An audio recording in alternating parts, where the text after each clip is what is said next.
So today I'm here to share with you my Penguin Modern Classics collection.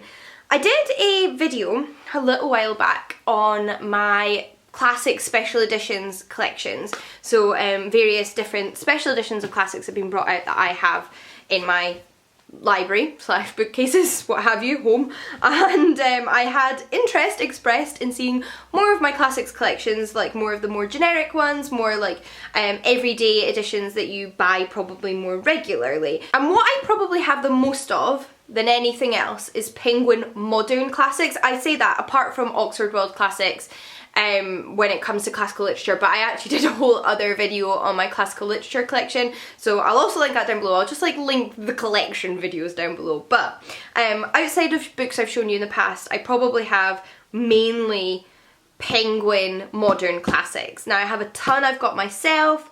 I have a bunch that were my dad's when he was still alive, so are now part of my collection, and I have some from different eras of the Penguin Classics. So the Penguin Modern Classics usually encompass literature of the 20th century. There's fiction and non-fiction, and over the years they have had small redesigns. So some of the oldest Penguin Modern Classics I have are from this era, which was the sort of duck egg blue spine and front covers like this, and these are predominantly my dad's originally. And based on some of the publication dates for these books, we've got editions from the 60s and the 70s. I believe there is also an era of Penguin Classics with silver spines. I don't have any of those in my collection, so I'm not sure exactly when those were from. But then there are also the white spined editions, which when I sort of started picking up modern classics was what was in the bookshops. So early 2000s, 2010, so some of these editions came out in 2014 for example, and they have white spines and look like this on the front cover. More recently, however, though, they have been redesigned again to sort of mimic more of the original design but with elements of this newer white design. So the more recent ones look like this. So again, they've returned to the duck egg blue spine and look like this on the front. So this is the sort of three different designs I have. So in chronicle order, these are the oldest, then these, then these. Everyone has different opinions on what they prefer. I really don't mind. I think they're all pretty gorgeous and they all sort of tie in together. These I feel like they match because they're both duck egg blue, but then I also feel like the white and the blue ones match quite well because they just have a very similar layout and font on the spine, and I like the way they all look on my bookcases. So big fan of Penguin Modern Classics. I think they have a really wide selection, and I mainly have fiction but do have a few non-fiction titles. So I think I'll share with you the non-fiction titles I own first, and then we can move on to all of the fiction. So all of the non-fiction titles I own are ones I picked up for myself rather than being passed down to me by my dad. And the oldest one I have is Why Read the Classics by Italo Calvino. This is a collection of essays by Italo Calvino, who is a masterful fiction writer. Love Italo Calvino, but obviously this is non-fiction, so a little bit different, on why you should read the classics, and it covers books all the way dating back to antiquity to what would have been slightly more modern classics in Calvino's time. So we have essays on the Odyssey, we have essays on Xenophon's Anabasis, which is another piece of ancient Greek literature, but we also have essays on Hemingway, we have essays on Mark Twain, Leo Tolstoy, predominantly men, I will say, but still a really, really interesting collection. I remember picking this up when I was in my undergrad at university. Then the other four non-fiction titles I have are all in these more recent blue spines. So we have one of my favourites, which is Women, Race and Class by Angela Davis. I have read this. I don't know why I've just kept a bookmark in it after I finished it, but I might have marked something that I thought was important. And this is just wonderful. I think Angela Davis is one of the most phenomenal writers of the 20th and 21st century, and this is obviously an essay collection on women, race and class, predominantly in the US, but it does sort of encompass other parts of the world just in their interaction with the US, and it covers slavery through the civil rights movement and just different eras of the intersections between women's rights, racial prejudice and issues surrounding class. And it's so good. This is brilliant. We then also have Zami, A New Spelling of My Name, a mythobiography by Audre Lorde. Audre Lorde's another one of my favourite non-fiction writers of the 20th century. She passed away at the very end of the 20th century, and she wrote beautiful poetry and amazing non-fiction, both of which I have in my collection, and this is obviously her more autobiographical work all about her life. Absolutely incredible.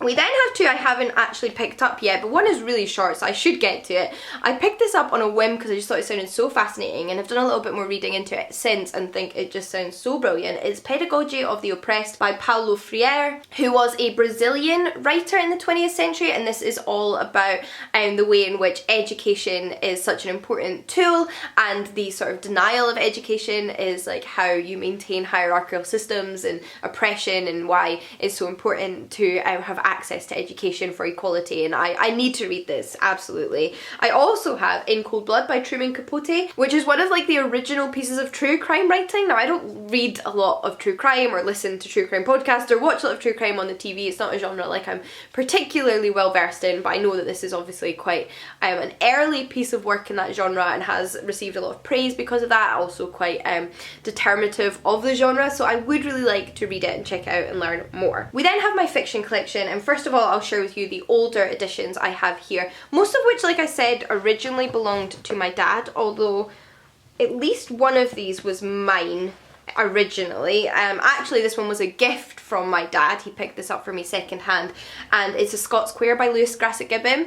I love the first book in this trilogy, so this is the complete trilogy, the complete Scots Queer, and it is Sunset Song. Sunset Song is a Scottish classic from the early 20th century, which I just adore. I think is so spectacular, and I've always wanted to read books too, which are Cloud How and Grey Granite, although I have not, but my dad did quite a few years ago when he was still alive pick me up this copy so that I could read the second two, and I do still plan on doing that eventually, and it's just nice to have them all bound up in this one edition. I might actually reread Sunset Song before I carry on with the trilogy. It's sort of just like something in the back of my mind to do eventually, and I love Sunset Song, so this is very special to me because it was also a gift.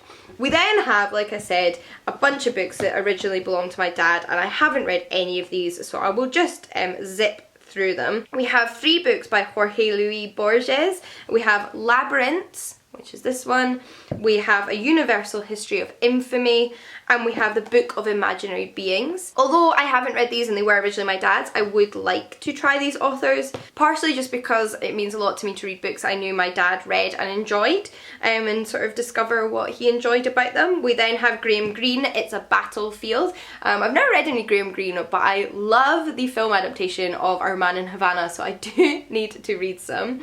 We then have Selected Poems by Hugh MacDiarmid, The Plague by Albert Camus, The King of the Fields by Isaac Bashevis Singer, and 2 books by Thomas Mann, which are Confessions of Felix Cruel, Confidence Man, and Selected Stories. This one's just a collection of short stories. So those are all my slightly older editions on my bookcase, and then we come to the ones I have predominantly in fiction, which are the white classics. I have quite a few of the white classics, most of which are mine, but a few of which were my dad's. So let me get to these all in order here so I can share them with you.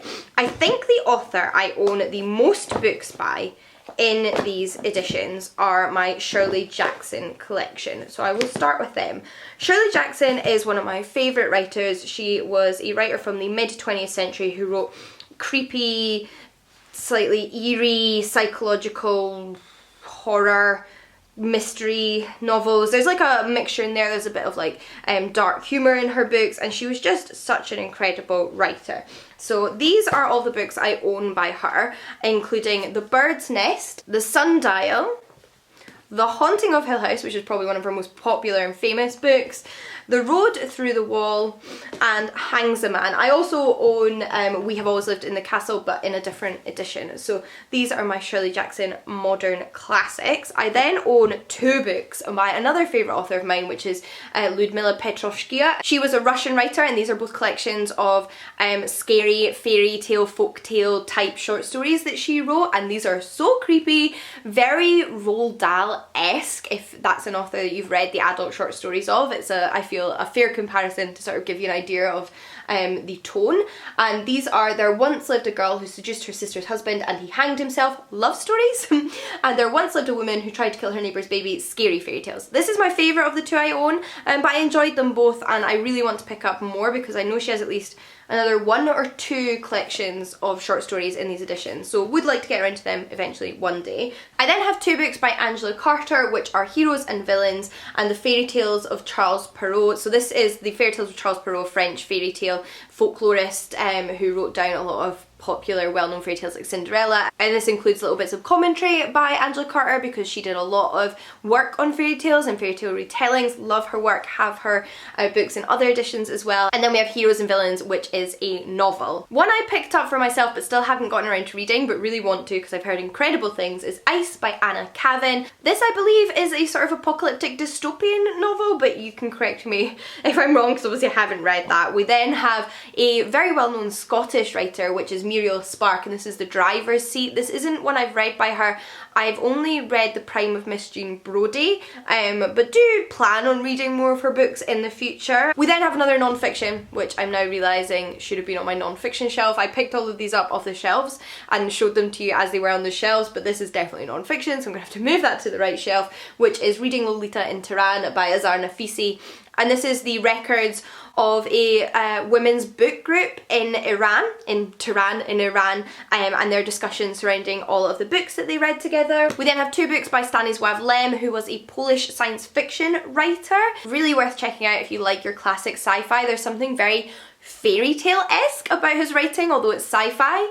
It's just like the sort of prose. Obviously I've only ever read them in translation because I can't read Polish, but that's kind of the vibe I've always felt from his work. And the 2 I have here are the novel The Siberiad and a collection of short stories called Mortal Engines. I do have some other Stanisław Lem, but not in these editions. Again, with some of these authors, I just like, between my books and my dad's books, we own more, but not in these editions. We then have 3 books by John Steinbeck, which are Cannery Row, The Winter of Our Discontent, and Tortilla Flat, which were all my dad's because the only John Steinbeck I've read is Of Mice and Men, but I adored that, so do need to read more by him because Of Mice and Men is just incredible, classic for a reason. We then have some Italo Calvino's fiction, and this is the Complete Cosmicomics. Again, like I said, Italo Calvino, incredible Italian writer. 1984 by George Orwell, which I'm sure you're all familiar with at this point. Do I really need to say any more? The Immortalist by André Gide, which is another one of my dad's. I'm not familiar with what this book is about or who this author is at all. But like I said, do plan on sort of reading more and more of these over the years. I'm not in any rush, but it's something I would like to do. We have The Bridge of San Luis Rey by Thornton Wilder. I love the artwork that's been picked for this. I think that must be such a fascinating job as part of the sort of classics design department, picking the paintings and images that are used on the front cover of classics, and this is just such a gorgeous choice. It's called Feast Day by San Juan Pueblo from 1921. So yeah, beautiful painting. And then Cat's Cradle by Kurt Vonnegut. I haven't read this book in particular, but I love Kurt Vonnegut. Incredible writer. Big fan. So we'll be reading this at some point. If you enjoyed this little collection video and want to see more, perhaps like my vintage Red Spine editions or like Penguin Black classics or what have you, then let me know. I can definitely film one of those as well. It's just quite fun sort of like going through the books on your shelf this way, and it reminds me of some of the ones that I still need to read. So yeah, I hope you enjoyed this video. Let me know if you've read any of these, what you thought of them, and also let me know what some of your favourite classics editions are. But until next time, happy reading, and I'll see you again soon. Bye everyone!